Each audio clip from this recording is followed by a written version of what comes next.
Et on accueille Emmanuel Etes d'Applifarm qui prend la suite. Alors, bienvenue. Si. Alors, vous connaissez le principe. Oui. Voilà, la petite. Je vais vous laisser piloter directement les slides. On est parti pour 10 minutes ensemble. Alors. Allez, on y va, c'est parti. Je règle juste. Hop, voilà. Applifarm, C'est tout bon? Ouais, c'est peut-être un peu flou.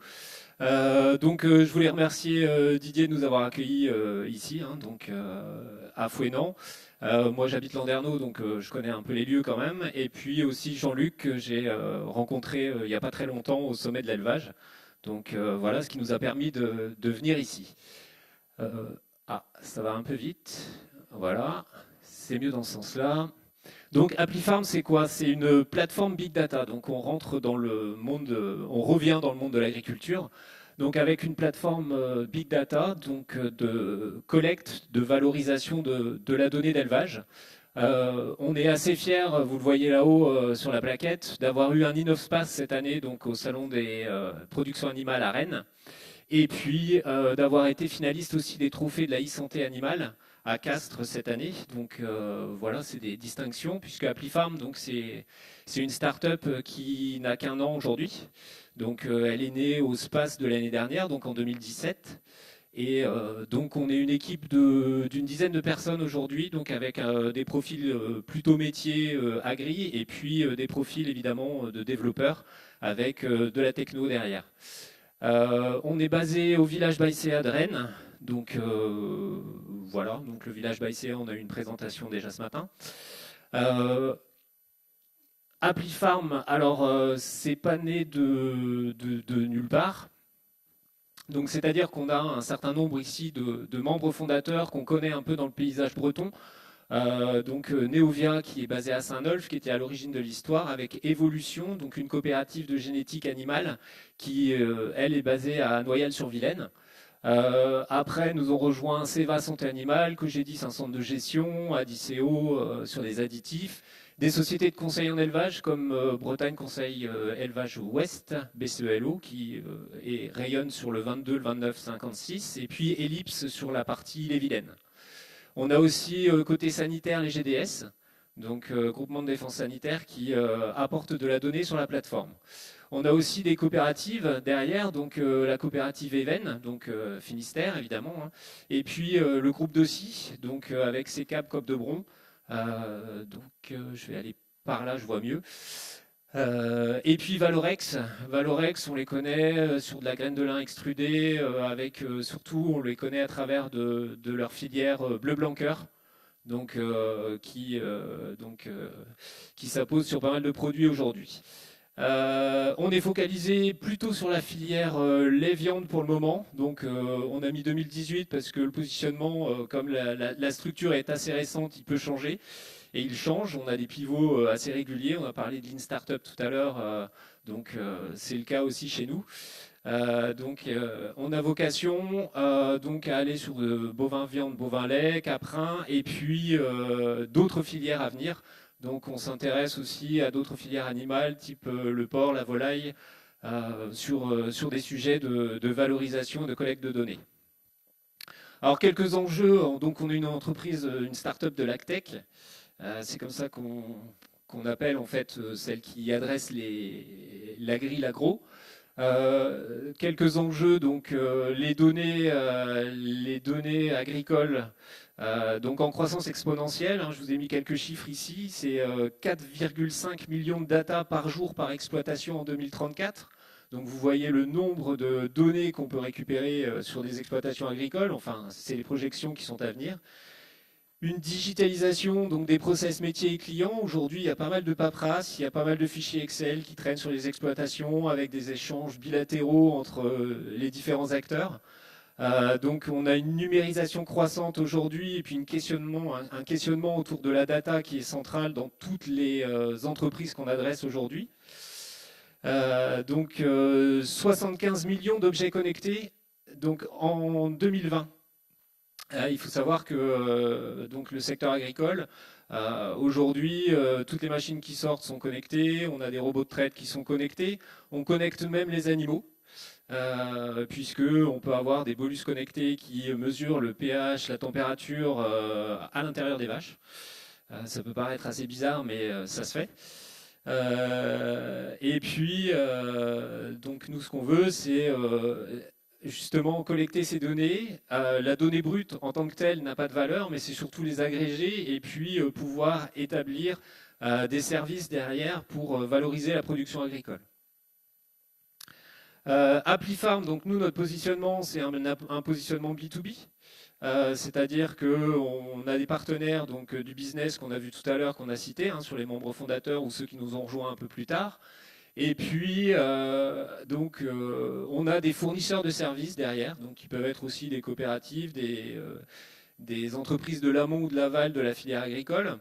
Avec ce qu'on veut leur donner, c'est des données à 360 degrés du monde de l'élevage, donc des données de production, des données de nutrition, des données sanitaires, des données de gestion, des données économiques, donc qui sont présentes sur la plateforme Big Data ApplyFarm.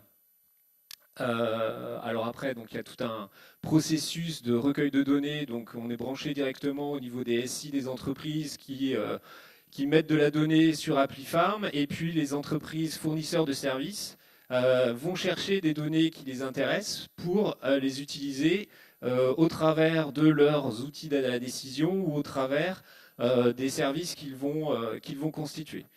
Il faut savoir qu'aujourd'hui, les techniciens qui passent en élevage, donc ils passent pas mal de temps aujourd'hui à récupérer de la donnée, à faire de la ressaisie, à aller chercher les documents qu'on ne trouve pas toujours.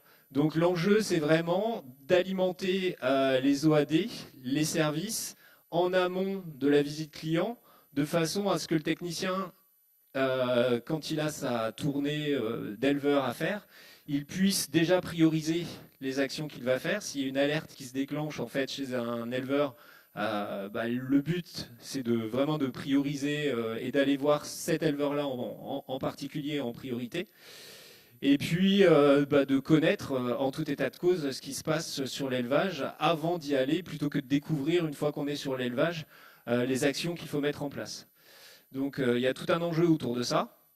Et puis le troisième enjeu aussi, j'en parlerai un peu plus tout à l'heure, c'est la traçabilité des engagements qualité.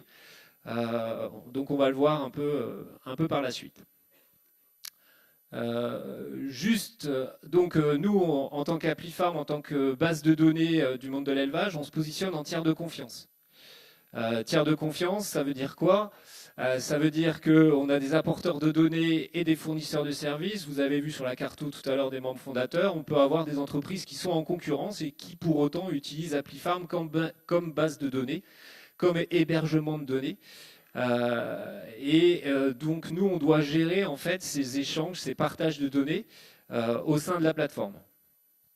Et ce qu'on voulait aussi, c'est, on parle aussi de la possession de la donnée, c'est un enjeu important. L'éleveur, donc c'est lui qui génère la donnée à la base sur son exploitation. Donc on voulait que l'éleveur soit au cœur du partage des données. Et c'est pour ça qu'on a mis en place, à partir du moment où de la donnée sort de manière nominative, donc adresse directement une exploitation au travers d'un service, on voulait que l'éleveur donne son consentement, c'est-à-dire signe de manière numérique le consentement pour pouvoir libérer la donnée pour un service donné. Voilà, c'est beaucoup de données, mais c'est un peu le principe.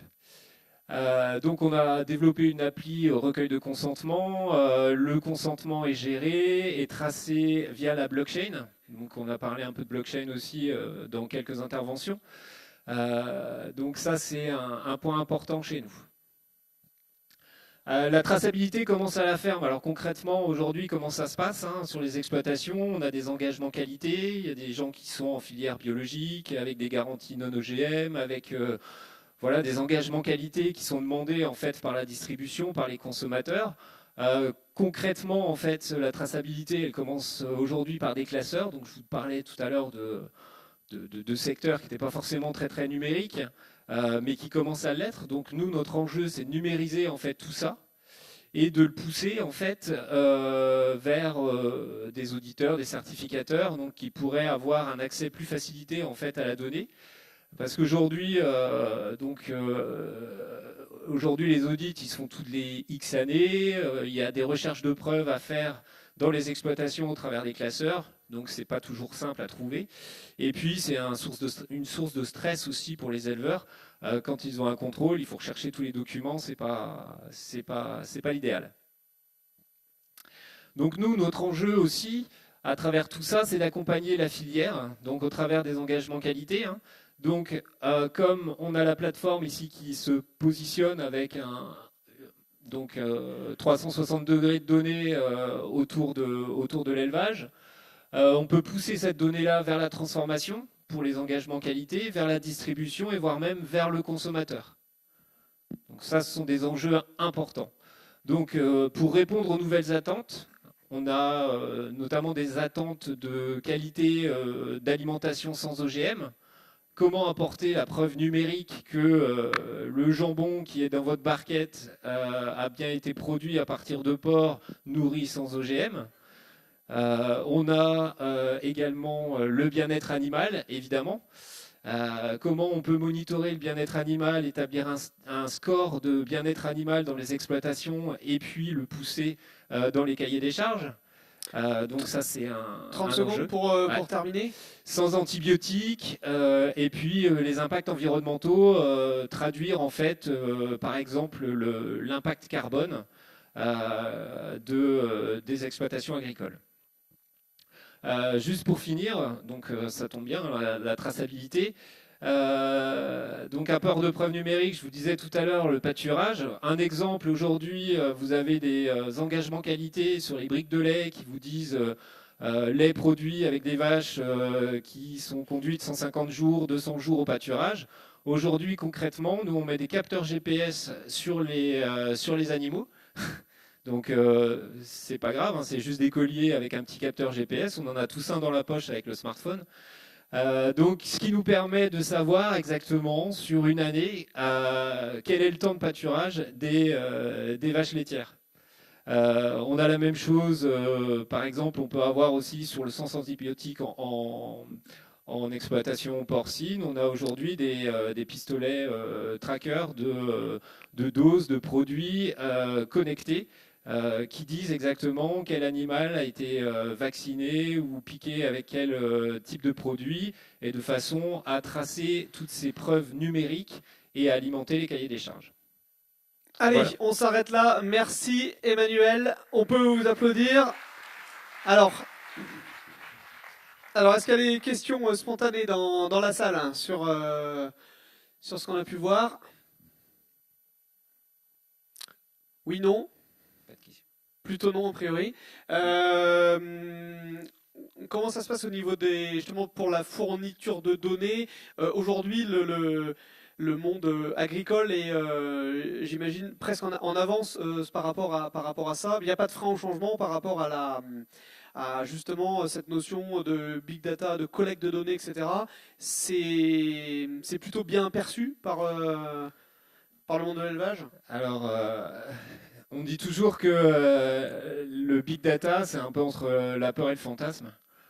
C'est-à-dire que les entreprises qui mettent à disposition leurs données, elles ont peur que leurs données partent ailleurs dans la nature. Et puis le fantasme, c'est-à-dire que plus on collecte de données, plus on est à même d'adresser un service intéressant à l'éleveur, et plus on est à même d'apporter de la valeur. Donc tout l'enjeu, c'est plutôt d'aller vers le fantasme et d'apporter de la valeur à l'exploitation in fine à l'éleveur. Et donc d'évacuer les peurs. Et c'est pour ça que nous, on se situe en tant que tiers de confiance, justement, pour organiser ces partages de données qui, aujourd'hui, je vous le disais, sont plutôt faits soit par des ressaisies, donc pas un peu touchy au niveau juridique sur comment ou par ma donnée, ou par des fichiers Excel. Donc nous, on essaye de régler en fait cette problématique juridique via la plateforme. Allez, si vous souhaitez en savoir plus, Emmanuel sera à votre disposition à la fin de la session. Merci beaucoup, Emmanuel.